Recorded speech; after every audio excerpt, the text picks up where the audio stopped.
ನಮಸ್ತೆ ಸ್ನೇಹಿತರೆ, HY ಕುಟುಂಬಕ್ಕೆ ಸ್ವಾಗತ ಸುಸ್ವಾಗತ. ನೀವೇನಾದ್ರೂ ಇದೇ ಮೊದಲ ಬಾರಿಗೆ ನಮ್ಮ ಚಾನಲ್ಗೆ ಬಂದು ಈ ವಿಡಿಯೋನ ನೋಡ್ತಾ ಇದ್ರೆ ದಯಮಾಡಿ ಸಬ್ಸ್ಕ್ರೈಬ್ ಆಗಿ ಬೆಲ್ ಐಕಾನ್ ಮೇಲೆ ಕ್ಲಿಕ್ ಮಾಡಿ. ಇವತ್ತಿನ ಸ್ಪೆಷಲ್ ರೆಸಿಪಿ ಏನು ಅಂತ ಗೊತ್ತಾಯ್ತಲ್ವಾ? ಅದೇ ರೀ, ಬಾಯ್ಲಿಟ್ರೆ ಕರ್ಗುವ ಗರಿ ಗರಿ ಚಕ್ಕರಿ.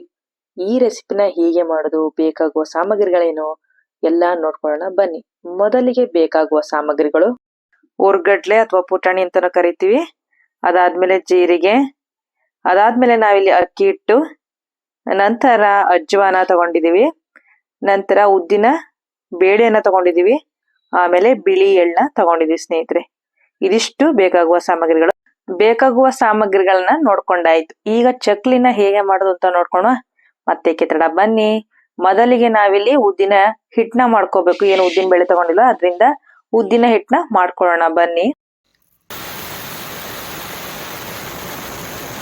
ಈ ಕನ್ಸಿಸ್ಟೆನ್ಸಿಲಿ ನಾವು ರುಬ್ಕೋಬೇಕು. ಫುಲ್ ನುಣ್ಣಗಿರ್ಬೇಕು. ಇದನ್ನ ಒಂದು ಬೌಲ್ಗೆ ಎತ್ತಿಟ್ಕೊಂಡು ಮತ್ತೆ ಇದೇ ಮಿಕ್ಸಿ ಜಾರಿಗೆ ನಾವು ಪುಟಾಣಿ ಅಥವಾ ಉರ್ಗಡ್ಲೆನ ಪುಡಿನ ಮಾಡ್ಕೋಬೇಕು ಸ್ನೇಹಿತರೆ.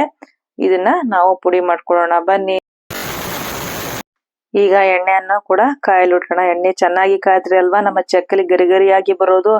ಈಗ ಸ್ವಲ್ಪ ಹೊತ್ತು ಎಣ್ಣೆನ ಕಾಯಕ್ಕೆ ಇಡೋಣ. ಈ ಕಡೆ ಎಣ್ಣೆ ಕಾಯ್ತಾ ಇರ್ಲಿ.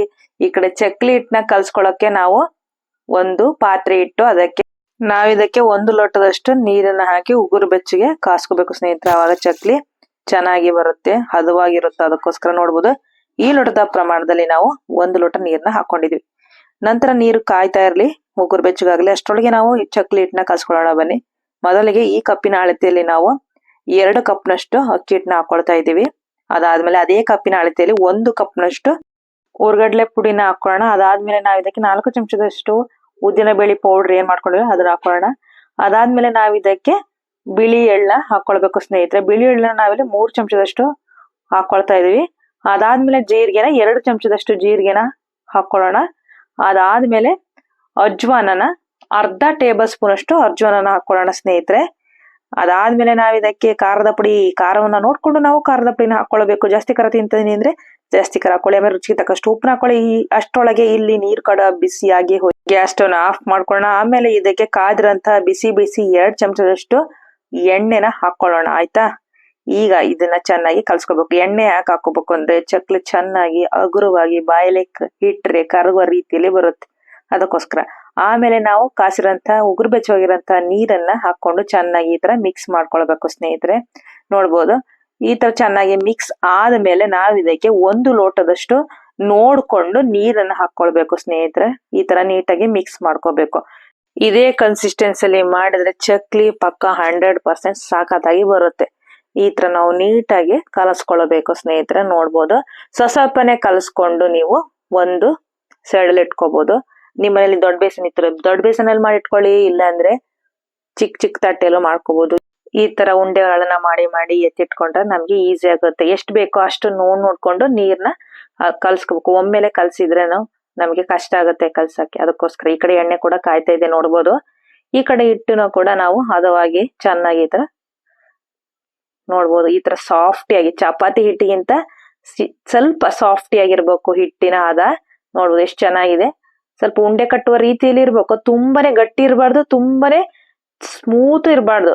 ಚಪಾತಿ ಹಿಟ್ಟಿನ ಅದಕ್ಕಿಂತ ಸ್ವಲ್ಪ ತೆಳ್ಳಗಿರ್ಬೇಕು. ನೋಡ್ಬೋದು ನಾವಿಲ್ಲಿ 1 ಸ್ಟಾರ್ ಚಕ್ಕಳಿ ಒಳ್ಳನ್ನ ತಗೊಳ್ತಾ ಇದೀವಿ. 1 ಸ್ಟಾರ್ ಇಂದ ಫಸ್ಟ್ ಮಾಡೋಣ.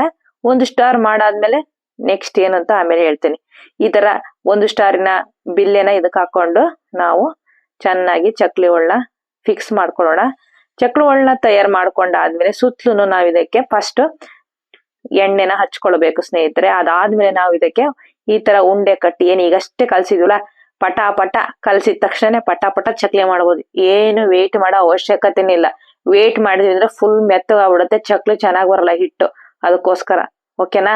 ಈಗ ನಾವ್ ಈ ತರ ಹಾಕೊಂಡು ಪಟ ಪಟ ಅಂತ ಹೇಳಿ ಹಿಂಗೆ ಒತ್ಕೊಂಡು ಹೋಗೋಣ ಒಂದ್ ತಟ್ಟೆಯಲ್ಲಿ. ನೋಡ್ಬೋದು ರೌಂಡ್ ಶೇಪ್ ಅಲ್ಲಿ ನಾವು ಫಸ್ಟ್ ಈ ತರ ದುಂಡುಗೆ ಚಕ್ಲಿನ ಪ್ರೆಸ್ ಮಾಡ್ಕೊಳ್ಳೋಣ. ನೋಡ್ಬೋದು ನಿಮ್ಗೆ ದೊಡ್ಡಕ್ ಬೇಕು ಅಂದ್ರೆ ಇನ್ನೂ ಸ್ವಲ್ಪ ದೊಡ್ಡಕ್ ಒತ್ಕೋಬಹುದು.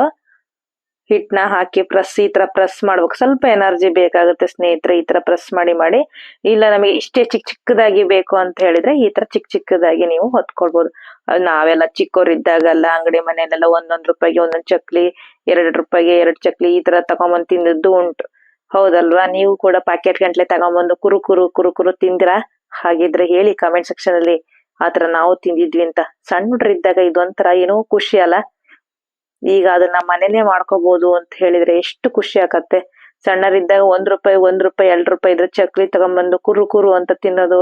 ಸ್ಕೂಲಲ್ಲಿ ಮನೆಯಲ್ಲಿ ರಜೆ ದಿನಗಳಲ್ಲಿ ಅದೊಂಥರ ಆನಂದವೇ ಆನಂದ. ಆತರ ಆನಂದ ಈಗ ನಾವು ಮನೇಲೆ ಈ ತರ ಮಾಡ್ಕೊಂಡ್ ತಿಂದ್ರೆ ಸಾಕತ್ತಾಗಿ ಯಮ್ಮಿಯಾಗಿರುತ್ತೆ. ಅವಾಗ ಮಾಡಕ್ಕೆ ಗೊತ್ತಿರ್ಲಿಲ್ಲ. ಈಗ ನಮಗೆ ಮಾಡಕ್ಕೆ ಬರುತ್ತೆ. ಮಾಡ್ಕೊಂಡು ಕುರು ಅಂತ ಸಂಜೆ ಸ್ನಾಕ್ಸ್ ಟೈಮ್ ಅಲ್ಲಿ ತಿನ್ಬೋದಲ್ವಾ.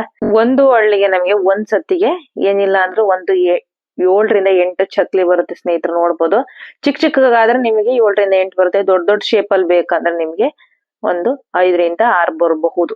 ನೋಡ್ಬೋದು ಎಣ್ಣೆ ಬಿಸಿ ಕಾಯ್ದಿದೆ. ಎಣ್ಣೆಯಲ್ಲಿ ನಾವು ಒಂದೊಂದೇ ಚಕ್ಲಿನ ಈ ತರ ಬಿಟ್ಕೊಂತ ಹೋಗ್ಬೇಕು. ಮೀಡಿಯಂ ಫ್ಲೇಮ್ ಅಲ್ಲೇ ನಾವು ಊರಿನ ಇಟ್ಕೊಳ್ಳೋಣ.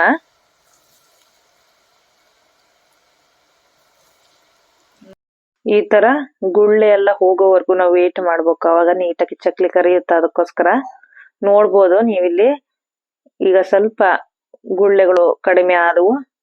ಏನು ಈಗ ಚಕ್ಲಿನ ತಿರುವಾಕ್ಬೇಕು ಸ್ನೇಹಿತರೆ. ನಾವು 2 ಕಡೆ ಚೆನ್ನಾಗಿ ಬೇಯ್ಬೇಕು. ಗೋಲ್ಡನ್ ಬಣ್ಣಕ್ಕೆ ತಿರುಗುವ ರೀತಿಲಿ ನಾವು ಚಕ್ಲಿನ ಮಾಡ್ಕೋಬೇಕು ಸ್ನೇಹಿತರೆ.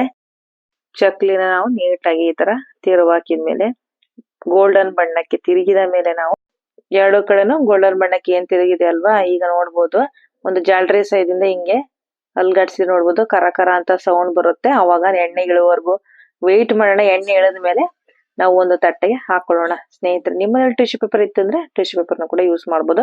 ನಂತರ ಮತ್ತೊಂದು ರೌಂಡ್ ನಾವು ಈ ತರ ಫ್ರೈ ಮಾಡ್ಕೊಳ್ಬೇಕು ಸ್ನೇಹಿತರೆ. ಒಂದೊಂದಾಗಿ ನೋಡ್ಬೋದು ಒಂದೊಂದೇ ಈ ತರ ಹಾಕೊಳ್ಳೋಣ. ನೋಡ್ಬೋದು ಎಷ್ಟು ಚೆನ್ನಾಗಿ ಬಬಲ್ಸ್ ಎಲ್ಲ ಬರ್ತಾ ಇದೆ. ಈ ಬಬಲ್ಸ್ ಎಲ್ಲ ಕಡಿಮೆ ಆಗ್ಬೇಕು. ನೋಡ್ಬೋದು ಇದು ಕಡಿಮೆ ಆದ್ರೇನೆ ಚಕ್ಲಿ ಚೆನ್ನಾಗಿ ಫ್ರೈ ಆಗಿದೆ ಅಂತ ಸ್ನೇಹಿತರೆ. ಈಗ ತಾನೇ ನಾವು 1 ಸ್ಟಾರ್ ಬಿಲ್ಲೆಯನ್ನ ಯೂಸ್ ಮಾಡಿ ಚಕ್ಲಿನ ಹೇಗ್ ಮಾಡೋದು ಅಂತ ನೋಡ್ಕೊಂಡ್ವಿ. ಈಗ ಒಬ್ಬೊಬ್ರೆ ಇದ್ರೆ ಬೇಗ ಆಗಲ್ಲ ಅಲ್ವಾ, ಅಥವಾ ಜಾಸ್ತಿ ಜನ ಇದ್ರೂ ಬೇಗ ಆಗ್ಬೇಕು ಅಂತ ಇದ್ರೆ ನಾವೇನ್ ಮಾಡ್ಬೇಕು, 3 ಸ್ಟಾರ್ ಇಂದನ ಯೂಸ್ ಮಾಡಿ ನಾವು ಚಕ್ಲಿನ ಮಾಡ್ಬೇಕು. ಅದ್ ಹೇಗ್ ಮಾಡೋದು ಅಂದ್ರೆ ಮೊದಲಿಗೆ ಸುತ್ತಲೂ ಎಣ್ಣೆ ಹಚ್ಕೊಳ್ಬೇಕು ಒಳಗಡೆ ಚಕ್ಲಿ ಒಳಗೆ. ಆಮೇಲೆ ಈ ತರ ಮುಟ್ಗಿ ಕಟ್ಟಿ ಹಿಟ್ಟಿನ ಉಂಡೆನ ಅದಕ್ಕೆ ಸ್ಟಫ್ ಮಾಡಿ, ಆಮೇಲೆ ಈ ಕಡೆ ಮೇಲ್ಗಡೆ ಏನ್ ಪ್ರೆಸ್ ಮಾಡ್ತಲ್ಲ ಅದಕ್ಕೂ ಕೂಡ ನೀಟಾಗಿ ಎಣ್ಣೆನ ಹಚ್ಕೊಳ್ಬೇಕು ಸ್ನೇಹಿತರೆ. ಆವಾಗ ಪ್ರೆಸ್ ಮಾಡಕ್ಕೆ ಈಸಿ ಆಗತ್ತೆ. ಆಮೇಲೆ ನೀವ್ ಈ ತರ ಪ್ರೆಸ್ ಮಾಡ್ಕೊಳ್ಬೇಕು ಸ್ನೇಹಿತರೆ. ನೋಡ್ಬೋದು ಒಮ್ಮೆಲೆ 3 ಚಕ್ಲಿ ಮಾಡ್ಬೋದು. ಸೊ ನೀಟಾಗಿ ಈ ತರ ಉದ್ದುದ್ದಕ್ಕೆ ನಾವು ಮಾಡ್ಕೊಂಡ್ರೆ ಬೇಗ ರೊಟೇಟ್ ಮಾಡಿ ರೌಂಡ್ ಶೇಪ್ ಅಲ್ಲಿ ನಾವು ಚಕ್ಲಿನ ಮಾಡ್ಕೋಬಹುದು ಅಲ್ವಾ. ಇದೇ ಈಸಿ ಅಲ್ವಾ. ಅದಾದ್ರೆ ನಿಧಾನಕ್ಕೆ ಒಂದೊಂದೇ ಮಾಡ್ಬೇಕು. ಪೇಶನ್ಸ್ ಇತ್ತು, ನನಗೆ ಟೈಮ್ ಇದೆ ಅಂದ್ರೆ ಆ ತರ ಮಾಡ್ಬೋದು. ಇಲ್ಲ ನನಗೆ ಅರ್ಜೆಂಟ್ ಅಲ್ಲಿ ಮಾಡ್ಬೇಕು, ಇಲ್ಲ ತುಂಬಾನೇ ಮಾಡ್ತಾ ಇದೀವಿ, ತುಂಬಾ ಜನ ಇದಾರೆ ಹೆಲ್ಪ್ ಮಾಡಕ್ಕೆ ಅಂದ್ರೆ ಈ ತರ ಮಾಡೋದ್ರಿಂದ ಬೇಗನೂ ಆಗುತ್ತೆ ಚಕ್ಲಿ. ಈಸಿಯಾಗೂ ಆಗುತ್ತೆ, ತಿನ್ನಕ್ಕೂ ಬೇಗ ಮುಗಿಯುತ್ತೆ ಅಲ್ವಾ, ಸಿಗುತ್ತೆ ಕುರುಮ್ ಅಂತ. ಈ ತರ ನಾವು ರೌಂಡ್ ಶೇಪ್ ಅಲ್ಲಿ ನೋಡ್ಬೋದು ಒಂದೊಂದೇ ಮಾಡಿ ಹಿಂಗೆ ಎತ್ತಿ ಒಂದು ತಟ್ಟೆಗೆ ಹಾಕೊಳ್ಳೋಣ. ನೋಡ್ಬೋದು ಎಷ್ಟು ನೀಟಾಗಿ. ಆಮೇಲೆ ತುಂಬಾ ಪ್ರೆಸ್ ಮಾಡಿ ಸುತ್ತ ಮಾಡಬಾರ್ದು. ಈ ತರ ಗ್ಯಾಪ್ ಇದ್ರೇನೆ ಚಕ್ಲಿ ಕರಿಯಕ್ಕೆ ಈಸಿ ಆಗುತ್ತೆ. ಮತ್ತೆ ತುಂಬಾ ಹತ್ತತ್ತಿಗಾದ್ರೆ ಫ್ರೈ ನೀಟಾಗಿ ಆಗಲ್ಲ. ಅದಕ್ಕೆ ಸ್ವಲ್ಪ ಗ್ಯಾಪ್ ಇದ್ದು ನಾವು ಒಂದೊಂದು ಸುತ್ತನು ಸುತ್ತಬೇಕು ಸ್ನೇಹಿತರೆ. ಈಗ ಸುತ್ತಾಯ್ತು, ಎಣ್ಣೆಲ್ಲೂ ಕೂಡ ಫ್ರೈ ಮಾಡ್ತಾ ಇದೀವಿ. ನಂತರ ನೋಡ್ಬೋದು ಬಿಸಿ ಅಂತ ಚಕ್ಲಿ ರೆಡಿ ಆಗೇ ಹೋಯ್ತು ಸ್ನೇಹಿತರೆ. ಗರಿಗರಿಯಾದಂತಹ ಚಕ್ಲಿ, ಬಾಯಲಿಟ್ರೆ ಕರಗುವಂತಹ ಚಕ್ಲಿ ನೀವು ಮಾಡ್ಕೊಂಡು ಮನೇಲಿ ತಿಂತಾ ಇದ್ರೆ ಸ್ವರ್ಗ ಸುಖ. ಮತ್ತೆ ಕೆತ್ತಡ ಗಣೇಶ ಚತುರ್ಥಿ ಬಂದೇ ಬಿಡ್ತು. ನಾಳೆಲ್ಲ ಪಟಪಟ ಅಂತ ಹೋಗಿ ಟಪಟಪ ಅಂತ ನಾವು ಹೇಳಿರೋ ಐಟಮ್ನೆಲ್ಲ ಹಾಕಿ ಟಕ ಅಂತ ಅಡಿಗೆನ ಮಾಡ್ಬಿಡಿ. ಚಕ್ಲಿನ ಪ್ರೆಸ್ ಮಾಡಿ ಉದ್ದಿ ಫ್ರೈ ಮಾಡೋದೇ ಅಲ್ವಾ. ನೋಡ್ಬೋದು ಎಷ್ಟು ಗರಿ ಆಗಿದೆ ಅಂತ ಹೇಳಿ. ಸಾಕತ್ತಾಗಿ ಬಂದಿದೆ ಸ್ನೇಹಿತರೆ. ಮತ್ತೆ ಕೆತ್ತಡ ನೀವು ಕೂಡ ಮನೇಲಿ ಟ್ರೈ ಮಾಡಿ ಈ ರೆಸಿಪಿ ಹೇಗ್ ಬಂದಿತ್ತು ಅಂತ ಕಮೆಂಟ್ ಸೆಕ್ಷನ್ ಅಲ್ಲಿ ತಿಳಿಸಿ. ನಾನ್ ನಿಮ್ಗೆ ತೋರಿಸ್ತಾ ಇದ್ದೀನಿ ಎಷ್ಟು ಚೆನ್ನಾಗಿ ಬಂದಿದೆ ಅಂತ ಹೇಳಿ. ನೋಡ್ಬೋದು ನೀವು ಇಲ್ಲಿ, ಕೇಳಿಸ್ಕೊಳ್ಳಿ ಸೌಂಡ್ನ. ತುಂಬ ಚೆನ್ನಾಗಿ ಬಂದಿದೆ. ನೋಡ್ಬೋದು ನೀವು ಎಷ್ಟು ಕ್ರಿಸ್ಪಿ ಆಗಿದೆ ಅಂತೇಳಿ. ಕಟ ಅಂತಿದೆ. ನೋಡ್ಬೋದು ಸಖತ್ತಾಗಿ ಬಂದಿದೆ. ಈ ವಿಡಿಯೋ ನಿಮ್ಗೆ ಇಷ್ಟ ಆಯ್ತು ಅಂದ್ರೆ ಲೈಕ್, ಶೇರ್, ಕಮೆಂಟ್ ಮಾಡಿ. ಮತ್ತೆ ನಿಮ್ಮ ಸ್ನೇಹಿತರಿಗೂ ಹಂಚಿಕೊಳ್ಳಿ. ಮತ್ತೊಂದು ವಿಡಿಯೋದೊಂದಿಗೆ ಮತ್ತೊಂದು ರೆಸಿಪಿಯೊಂದಿಗೆ ಬರ್ತೀವಿ. ಅಲ್ಲಿವರೆಗೂ ಧನ್ಯವಾದ.